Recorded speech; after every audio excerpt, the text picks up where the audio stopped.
In this video, I'm facing the nature, and behind is the human watching me. My arm is totally outstretched onto the nature.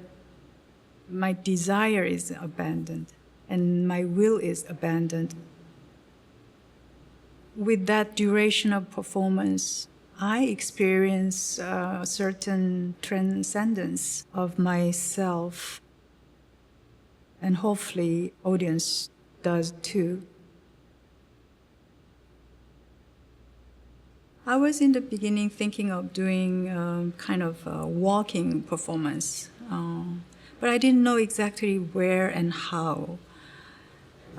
So we just walked around the city more than an hour, just walking and walking and walking.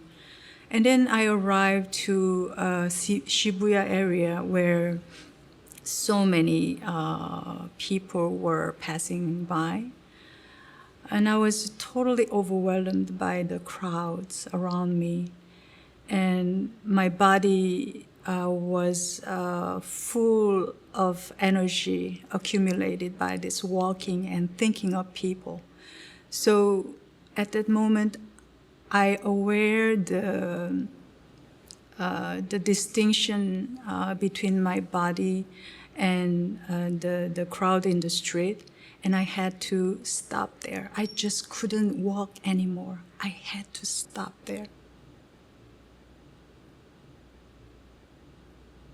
My first video using my own body as a symbolic needle was a needle woman in Tokyo, 99.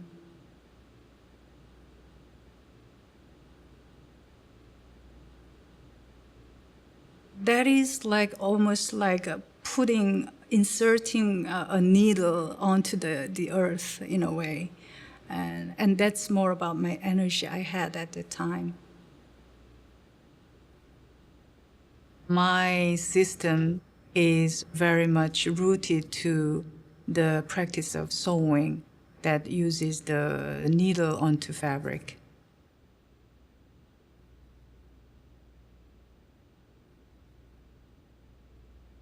I came to a conclusion that I can be a needle woman.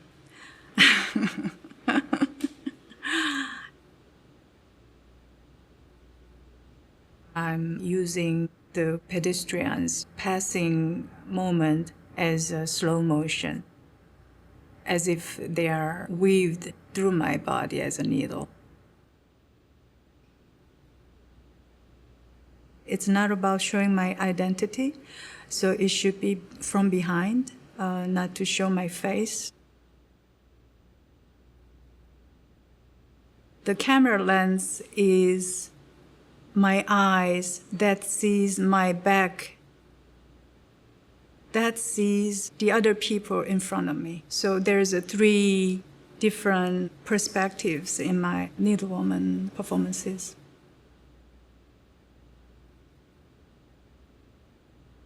My work, in a way, has never been completed as a single piece, I think. I've thought always my work is in transition, always in process. I can never really finalize, this is completed, this is finished. Whenever I have a new question, I would always like to continue and see through different perspectives.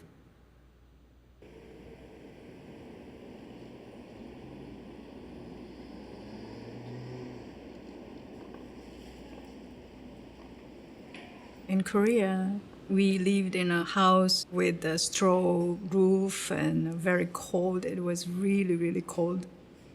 And even though we had a stove in the room, when I woke up in the morning, there was frost all over on the wall around the room. And I've been scratching on top of it, making like lines and drawings on it. Maybe that's my first drawing piece. I always discover artistic questions and answers from our daily life activities. Bottari was one of them. Bottari in Korean means a bundle. Usually we carry it whenever we have precious things to keep. When I first discovered Botari as a three-dimensional sculpture, it was at PS1 Studio. When I look back, and there was a Botari, which I made, but didn't realize before, because I've been always having these Botaris to stack and to keep fabrics in it. And that Botari looked totally different from the ones before.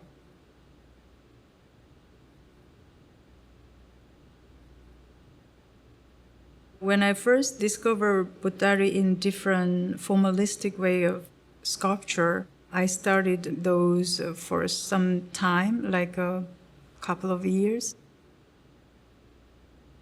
Then when I returned to Korea, where the Botari is our reality, I started seeing them in different way, which is more realistic way.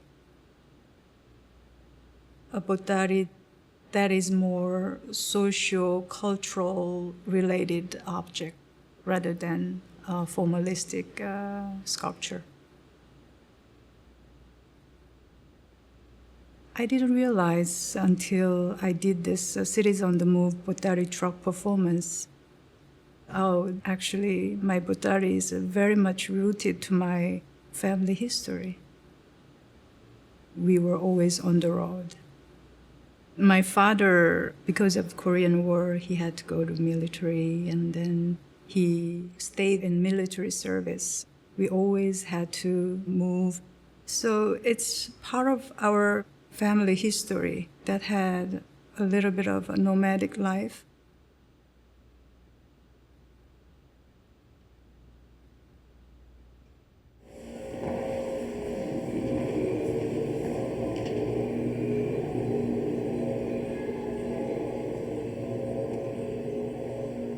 Laundry woman installation with Tibetan monk chant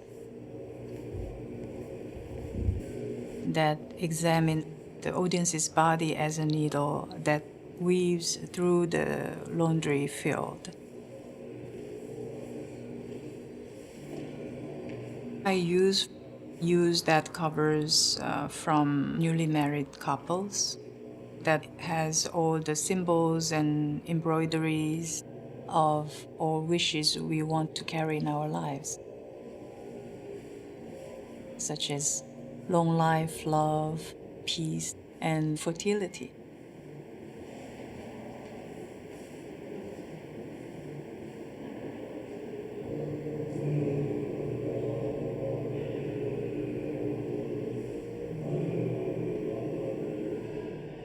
I was invited to create a new site-specific project in Brussels. As a perfect installation for that space, I thought Lotus Zone of Zero. The sound you hear in this piece is a mixture of Tibetan monk chant, Gregorian chant, and Islamic chant. Zone of Zero is a central location where the audience perceives the three different religious chants merged together.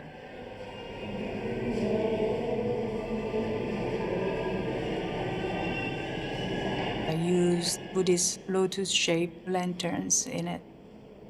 There is a train station connected to the space, so many people walking by, through every day in the morning and coming back in the evening. So it's like a repeated ceremonial piece for them.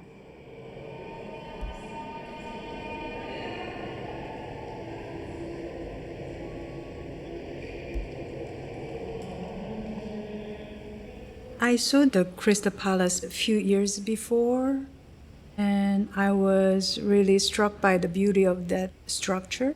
And I wanted to do something. And I started thinking this space should be empty and use it as space itself by not really creating something physical inside, but putting diffraction grating film that diffuses the light into rainbow spectrum.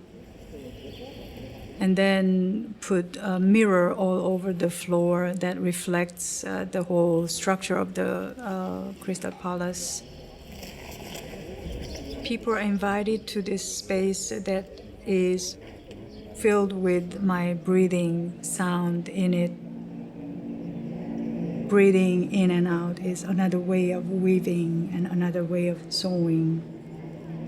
I see the Crystal Palace piece as a pottery of light and sound and reflection.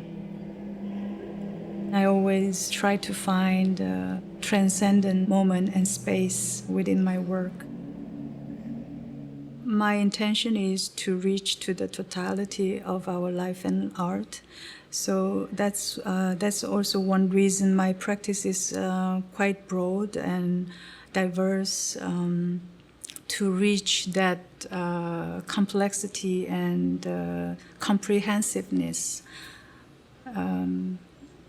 I don't know in the end where I could reach, but I would like to get to that comprehensive totality in my work.